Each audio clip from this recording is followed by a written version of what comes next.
Buen día, mi nombre es Sofía Pulido de grado 11 y hoy voy a hablar sobre el conflicto armado en Colombia.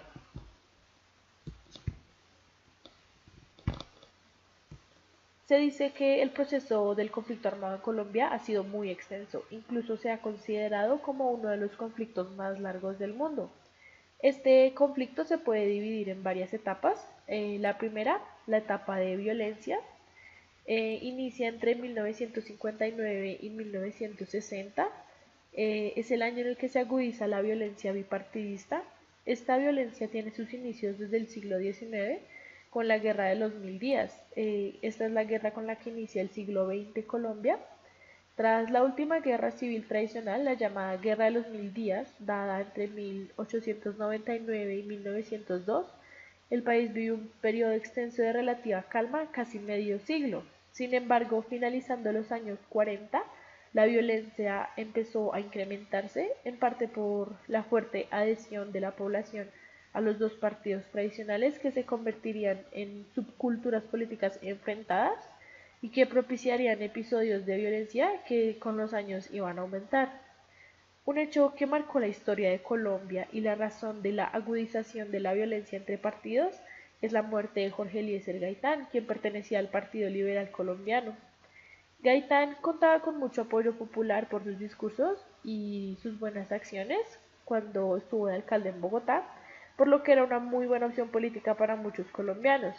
Tras su muerte, se generó lo que se conoce en la historia de Colombia como el Bogotazo, que es conocido por los saqueos, quemas y acciones violentas que se vivieron en Bogotá durante más de 8 días y el recrudecimiento bipartidista en el campo.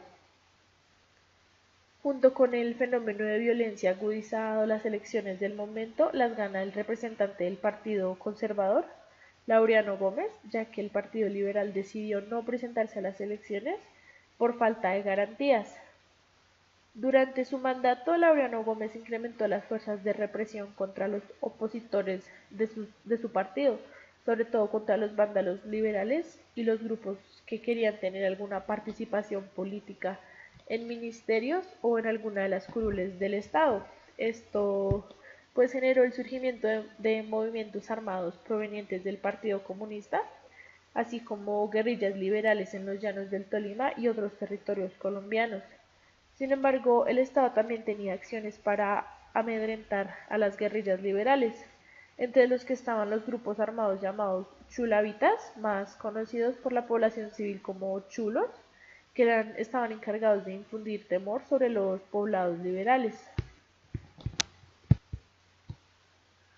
Luego del fracaso de Laureano Gómez con sus políticas de Estado y la permanencia de la violencia, en junio de 1953 las fuerzas militares lanzan un golpe de Estado que también es llamado golpe de opinión, otorgándole el poder a Gustavo Rojas Pinilla del partido Alianza Nacional Popular, quien logró firmar una amnistía con el líder político Guadalupe Salcedo.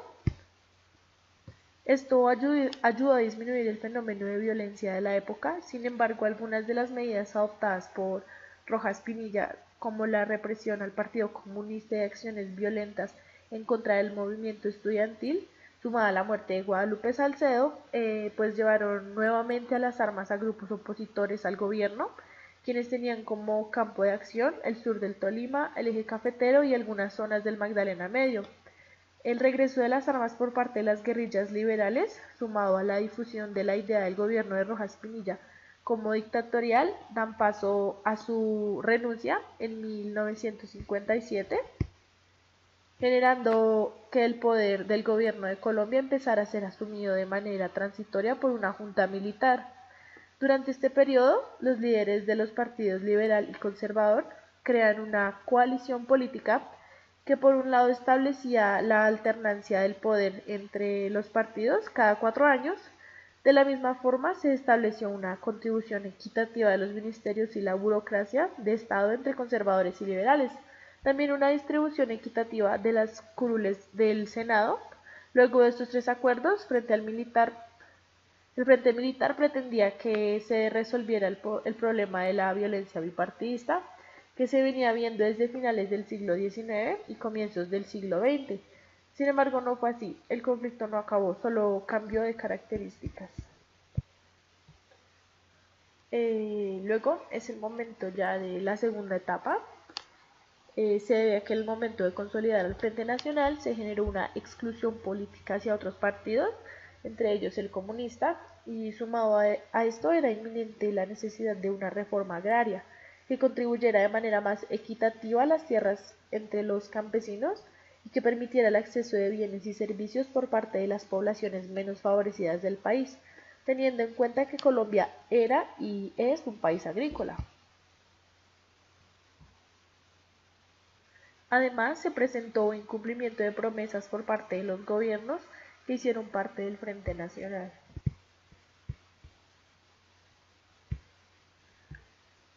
La Guerra Fría favoreció el surgimiento de algunos grupos insurgentes de ideologías comunistas que tenían como propósito acceder al poder. Se destaca la influencia de la Revolución cubana y la difusión de las ideas de El Che Guevara en algunos países de Sudamérica, igual que la influencia maoísta de China en algunos grupos insurgentes en Colombia. Estos grupos insurgentes son principalmente las FARC-EP, Fuerzas Armadas Revolucionarias de Colombia, creadas aproximadamente en 1964 con tendencias ideológicas marxistas y lenistas que pretendía establecer un poder asumido por un único partido y tuvo como fundadores a Pedro Antonio Marín, conocido por los alias como Manuel Marulanda Vélez o Tiro Fijo, y a Jacobo Arenas, acompañados por grupos liberales comunistas y otros opositores, el gobierno conservador que conformaron las FARC, que se ubicaron en la zona conocida como Marquetalia. Por otro lado está el ELN, Ejército de Liberación Nacional, que se creó en julio de 1964 y que tenía una tendencia ideológica castrista proveniente de la Revolución cubana y foquista proveniente del Che Guevara, que pretendía generar diversos focos de insurgencia a lo largo de toda Latinoamérica. Sus fundadores fueron grupos estudiantiles enviados por el Partido Comunista a Cuba para que vivieran los efectos de la Revolución cubana. Principalmente fue Fabio Vázquez Castaño, alias Carlos, quien en 1973 sería destituido y dejando al ELN casi desmantelado hasta 1983, cuando el sacerdote español Manuel Pérez, alias el cura Pérez, asumió el cargo. Entre ellos también se encontraron las juventudes del movimiento revolucionario liberal y el movimiento obrero estudiantil y campesino, al que se unió Camilo Torres, pionero de la teología de la liberación, quien pretendía que las riquezas se repartieran de manera equitativa entre todos los pobladores con el fin de disminuir la pobreza que asediaba a Latinoamérica. Por otro lado, está el EPL, Ejército Popular de Liberación, creado en 1965 con una tendencia ideológica maoísta. Su fundador fue Pedro Hernando Vázquez Rendón, quien hizo parte del Partido Comunista Colombiano y quien creó el EPL como el brazo armado para este partido. El 16 de enero de 1973 se creó el movimiento 19 de abril, más conocido como el M19. Fue fundado por estudiantes universitarios y liderado por Jaime Bateman Cayón, alias El Flaco. Este grupo surgió a raíz del presunto fraude de las elecciones presidenciales del 19 de abril de 1970, que dieron como ganador a Misael Pastrana Borrero sobre el general Rojas Pinilla, quien iba ganando las elecciones. Estos estudiantes formaban parte del movimiento ANAPO, Alianza Nacional Popular, que era dirigida por Gustavo Rojas Pinilla. Este movimiento se consolidó como una guerrilla urbana. En 1966 empezaron a surgir estos movimientos y desde este año hasta 1974 el conflicto armado sigue siendo político, pero luego deja de ser un conflicto bipartidista y se convierte en un conflicto subversivo. Durante este tiempo, los grupos insurgentes no logran la expansión proyectada y sufren diversas derrotas por parte de las fuerzas militares. Sin embargo, logran consolidar la guerra de guerrillas, que es una guerra de desgaste con ayuda de la fragmentación del territorio colombiano, los problemas de soberanía por parte del Estado y la poca inversión de las fuerzas militares. Esto da paso a la tercera etapa, para los años 80 y 90. El conflicto armado en Colombia se agudiza. Por un lado, es debido a la aparición de nuevos actores como lo son los grupos paramilitares formados por los grandes terratenientes del país, quienes consolidan a estos grupos como un mecanismo de defensa en contra de las extorsiones de los grupos subversivos. Con su crecimiento se conforman como las AUC, Autodefensas Unidas de Colombia, que son dirigidas por Carlos Castaño. También se encuentra el surgimiento de una economía de guerra a partir de la obtención de recursos por parte del narcotráfico, el secuestro y la extorsión, lo que le permitió a los grupos opositores al Estado el uso de armas de uso privativo del Estado y mejorar en sus tácticas de guerra. También se tiene el caso de los paramilitares entrenados en bases del ejército y de grupos insurgentes entrenados por grupos israelíes.